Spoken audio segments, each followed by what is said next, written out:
Hello, I'm Larry Seidlinger from LCTV, and today we're back at the Miles campus of Lincoln Health as we bring you our weekly update on our COVID-19. And today my guest is Kelly Creamer. She is the Director of Wellness and Rehab here at Lincoln Health. Kelly, thank you for joining us. Thank you for having me. And I get my glasses on. We got some questions for you. Excellent. Tell me what type of services are available in the Wellness Rehab. Absolutely. Wellness and Rehab is a department made up of physical therapy, occupational therapy, speech therapy, diabetes, and medical nutrition therapy. We have services on both the Miles campus and the St. Andrews campus of Lincoln Health. We've heard a lot about telehealth being used by the doctors and others. Do you offer any telehealth for those services? Absolutely, we do. Early on in the COVID pandemic, we worked very hard to figure how we could support all of our patients.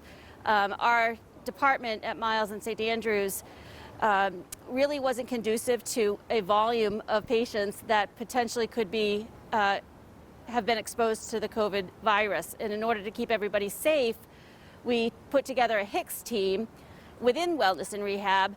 And on that team, I defined a telecommunications champion, Jared Tucker, and he worked very hard with Waldo on the implementation of the telemedicine in Wellness and Rehab on the Miles and St. Andrews campus. So those patients that would normally have been treated in the clinic were able to be seen on video in their own home by a therapist, either a physical therapist, a dietitian, speech therapist, occupational therapist, all of the disciplines, and the diabetes nurse educator. All of them had the technology to be able to do the tele-rehab in the home. And we still continue to do that and will continue to do that as a service for those high-risk patients. Will patients be required to wear a mask during these treatments? Yes, for the in-person visits, we are following all of the CDC guidelines, and patients are asked to wear a mask. Obviously, when you're talking about speech therapy, a speech and language pathologist needs to be able to see the mouth of a patient. In that instance, the speech therapist wears her own protective shield in order to be able to protect herself and the patient while performing speech services.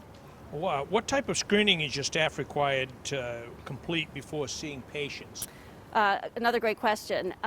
Maine Health has provided us with a link that we all go into every day, and we answer a series of questions, symptom type questions, and if we indicate that we have a symptom of any sort, we are to call our employee health line. And once we call the employee health line, it is determined whether or not we are safe to return to work.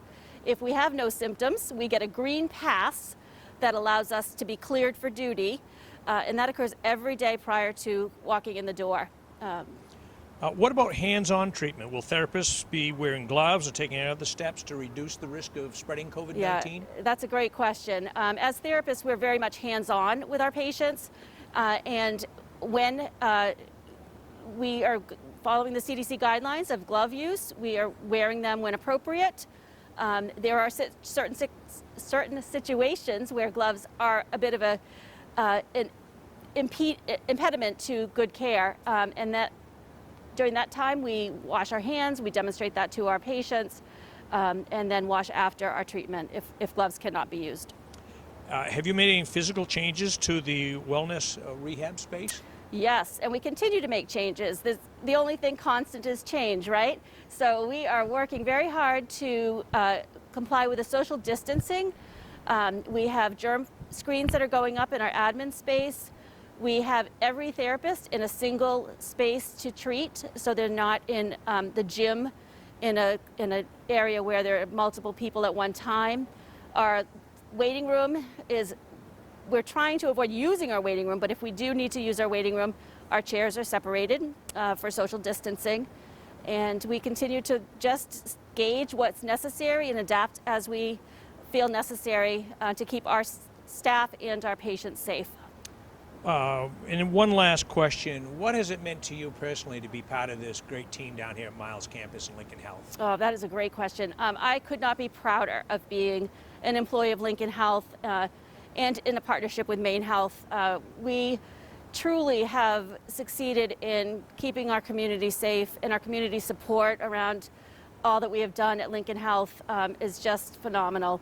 My team, the Wellness and Rehab team, has approximately 45 staff. They have been flexible and so helpful in us navigating this uncharted territory, helping at the front door, and it's just such a pleasure to be part of this organization. Well, Ms. Creamer, thank you very much for taking a little time out of your busy day to help us with this COVID-19 update and spreading the good work, good word about the good work here we do at Lincoln Health. Great. Thank you for very having me. much. So for LTV, I'm Larry Seidlinger, and once again I'm at the Miles campus of Lincoln Health and bringing you our weekly update on COVID-19. We'll continue doing this throughout the summer to bring our guests at home the information of what happens here down at Miles campus for Lincoln Health. So once again, for LCTV, I'm Larry Seidlinger, and thank you for watching.